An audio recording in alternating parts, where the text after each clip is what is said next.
சினிமால இசையமைப்பாளரா அறிமுகமாகி பல ஹிட் படங்கள் கொடுத்தவர் தான் விஜய் ஆண்டனி. இவர் தன்னோட தனித்துவமான இசையால ரசிகர்கள் மனதில் இடம் பிடிச்சிருக்காரு. அதுக்கப்புறம் நான் திரைப்படத்தின் மூலமா கதாநாயகனா அறிமுகமானதை தொடர்ந்து சலீம், பிச்சைக்காரன்னு அடுத்தடுத்து ஹிட் படங்கள் கொடுத்து ரசிகர்களை கவனிக்கும் நடிகரா வலம் வந்துட்டு இருக்காரு.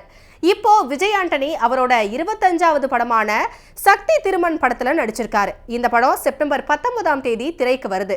இந்த நிலையில விஜய் ஆண்டனி பத்தி விஜய் அம்மா ஷோபா சந்திரசேகர் பேசின விஷயம் இணையத்துல வைரல் ஆகிட்டு வருது. அதுல அவரை முதல்ல என் கணவர் தான் சுக்ரன் படத்துல இசையமைக்க வச்சாரு.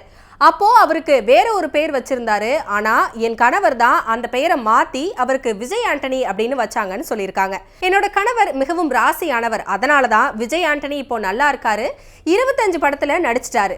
விஜய் ஆண்டனி தேர்வு செய்யற கதை வித்தியாசமாவும் புதுமையாவும் இருக்கும் அப்படின்னு அவர் ஒரு வித்தியாசமான மனிதர்னும் அவங்க சொல்லியிருக்காங்க.